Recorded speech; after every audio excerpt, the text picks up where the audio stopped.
शायद ब्रह्मांड में पनपी अलग अलग सभ्यताएं कभी एक दूसरे से मिल ही ना पाए, क्योंकि ये ब्रह्मांड जैसे भी बना हो या जिसने भी बनाया हो, इस ब्रह्मांड में लंबी दूरियां तय करने का कोई रास्ता ही नहीं है। बस वो सभ्यताएं ही एक दूसरे तक पहुंच पाएंगी और मिल पाएंगी, जो एक ही सौरमंडल में अलग अलग ग्रहों पर पनपी होंगी। अन्यथा करोड़ों प्रकाश वर्ष दूर दूर पनपी सभ्यताएं शायद ही कभी एक दूसरे से मिल पाएंगी, क्योंकि जब ब्रह्मांड की लंबी दूरियां पार करने का कोई रास्ता ही नहीं, तो कैसे कोई दूर की सभ्यता तक पहुंच सकता है।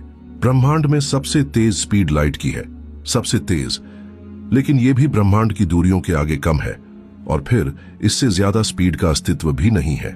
कोई एलियन सभ्यता इससे ज्यादा स्पीड से सफर करके दूसरों तक जल्द पहुंच सके। जी हां, लाइट स्पीड ब्रह्मांड की सबसे तेज स्पीड के साथ साथ आखिरी स्पीड भी है। इससे ज्यादा स्पीड वजूद में ही नहीं है, बनी ही नहीं है। वर्म होल भी रास्ते को कुछ हद तक ही छोटा कर सकता है। ऐसा नहीं कि वर्म होल करोड़ों प्रकाश वर्ष के रास्ते को एक प्रकाश वर्ष तक कर दे। जी हां, वैज्ञानिकों ने और भी कई रास्ते खोजे हैं, जैसे वर्प ड्राइव टेलीपोर्टेशन। वर्प ड्राइव में इस्तेमाल होने वाली नेगेटिव ऊर्जा का कोई पता नहीं कि वो अस्तित्व में होगी भी या नहीं। साथ ही इस ब्रह्मांड में टेलीपोर्टेशन में खरबों एटम्स से बने जीवों को टेलीपोर्ट करना और फिर सही से पहले जैसे करना एक तरह से असंभव